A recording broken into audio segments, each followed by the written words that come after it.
Hello everyone. आज हम applied chemistry के जो मल्टीपल चॉइस क्वेश्चंस है उनके सॉल्यूशंस के बारे में डिस्कस करेंगे।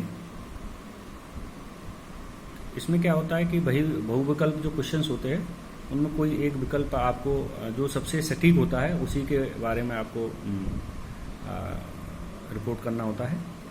तो इसमें जो क्वेश्चंस है और उनके 4 ऑप्शंस दिए होते हैं, तो हम इनके बारे में अभी डिस्कस करते हैं। जैसे अभी हम बात करते हैं क्वेश्चन नंबर 1। जैसे 4p कक्षक के लिए NL M के मान होंगे। यहाँ पर 4p कक्षक के लिए n क्या है, मुख्य क्वांटम संख्या है, L विंशक क्वांटम संख्या है और m यहाँ पर चुंबकीय क्वांटम संख्या है। तो इसमें जो विकल्प दिए है 400 410, C विकल्प जो है 41 +1 0 -1 एंड D विकल्प है 42 0 2 2 -2। तो इसके लिए 4p के लिए जो मुख्य क्वांटम संख्या जो है n, इसका मान 4 होता है क्योंकि इलेक्ट्रॉन चौथे ऊर्जा स्तर में है। L विंशक क्वांटम संख्या है या एजिमुथल क्वांटम नंबर है। इसके लिए p जो सबसेल है उसके लिए L का मान 1 होता है, इसलिए p के लिए 1 हो गया। और m के लिए m का जो टोटल मान्स होंगे या टोटल वैल्यूज होंगी L की, वो -L से लेकर 0 से होते +L तक होते हैं। अतः m के जो मान है वो हो जाएंगे यहाँ पर -1 0 और +1। तो ये कुल मान होंगे m के लिए। अतः इसका जो सही विकल्प है वो क्या है, C है। 4 1 पुस्तक में ये है +1 0 1 -1। इसी तरह से क्वेश्चन नंबर 2, परमाणु क्रमांक 24 ये क्रोमियम होता है का इलेक्ट्रॉनिक विन्यास है। तो यहाँ पर ये कोष्टक में AR दिया हुआ है, ये सब क्या है, आर्गन का इलेक्ट्रॉनिक विन्यास है। अर्थात हमें आर्गन का इलेक्ट्रॉनिक विन्यास, बड़े कोष्टक का मतलब हमने आर्गन का इलेक्ट्रॉनिक विन्यास लिख चुके। तो 4s2 3d4 4s0 3d6 4s0 3d5 4s1 3d5। तो यहाँ पर इसका जो सटीक आंसर है वो है 4s1 3d5, क्योंकि यहाँ पर इसका सीक्वेंस से तो ये आना चाहिए था 4s2 3d4, लेकिन चूंकि 3d और 4s के बीच में जो एनर्जी गैप है वो बहुत कम होता है, इसलिए मोर स्टेबिलिटी को प्राप्त करने के लिए ये ds का जो एक इलेक्ट्रॉन है वो d4 में शिफ्ट, इसमें 3d में शिफ्ट हो जाता है। तो ये हाफ फील्ड, दोनों ही ऑर्बिटल हाफ फील्ड हो जाते हैं। तो यहाँ पर इसका जो कन्फिगरेशन है वो बनता है 4s1 3d5। तो इसका ये जो विकल्प है वो C वाला विकल्प इसका सही विकल्प होगा। तो आर्गन का हम यहाँ से यहाँ तक ऐसे लिख सकते हैं। आधुनिक आवर्त सारणी का आधार है, अर्थात आधुनिक आवर्त सारणी का जो क्लासिफिकेशन का आधार है वो क्या है।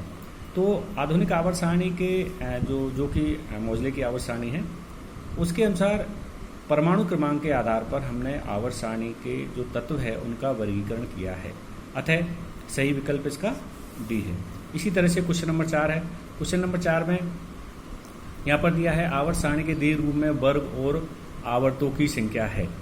तो यहाँ पर देखिए जो आवर्त सारणी है उसके अंदर कुल मिला के 1 से लेकर के 18 वर्ग है, यानी खड़ी जो लाइन है, खड़े कॉलम जिसे हम बोल सकते हैं, और जो आड़ी लाइनें हैं जो टोटल मिला के 7 है। अर्थात इसका जो सही विकल्प होगा वो होगा 18 7। निम्न में से वफर विलयन है।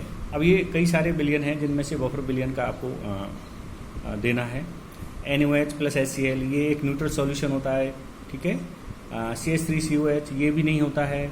इसी तरह से CH3COH CH3CONS4 ये भी नहीं होता है, ठीक है। और यहाँ पर एक जो वफर सॉल्यूशन है CH3COH + CH3COONA, ये इसका मोस्ट एप्रोप्रिएट आंसर है। तो ये ऐसे विलयन होते हैं जो pH में परिवर्तन का विरोध करते हैं। तो ऐसे विलयन वफर विलयन कहलाते हैं, वफर सॉल्यूशंस कह सकते हैं इनको। इसी तरह से इसका जो नेक्स्ट क्वेश्चन है वो है CH3CHO का IUPAC नाम है।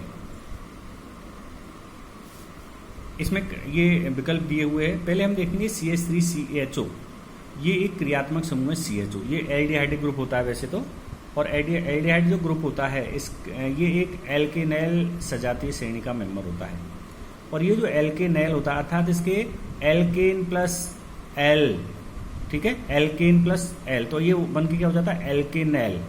तो यहाँ पर CHO पीछे लिखा हुआ है इसलिए नेल तो इसमें पीछे जुड़ेगा ही जुड़ेगा। उसके साथ साथ इसमें चूंकि 2 कार्बन परमाणु है इसलिए 2 कार्बन के लिए हम इसमें लगाते हैं एथ, इसलिए यहाँ पर ये क्या हो जाएगा एथेनॉल। इसका सही आंसर हो जाएगा एथेनॉल था, इसका विकल्प हो जाएगा C आंसर हो जाएगा।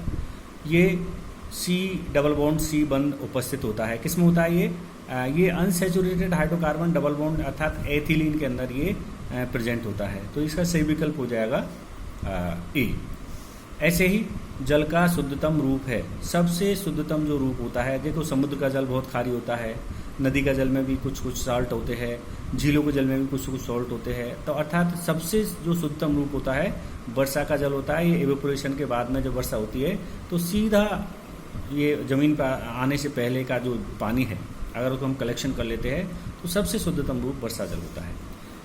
इसी तरह से इसमें नेक्स्ट क्वेश्चन है, निम्नलिखित में से लौह अयस्क है, तो लौह अयस्क इनमें से जो हेमेटाइट और मैग्नेटाइट जो लोहे अयस्क होते हैं उनमें जो हेमेटाइट है यहाँ पर दिया हुआ है, तो हेमेटाइट यहाँ पर लौह अयस्क है, तो ये एक अच्छी क्वालिटी का लौह अयस्क होता है, तो सही विकल्प इसका ए होगा।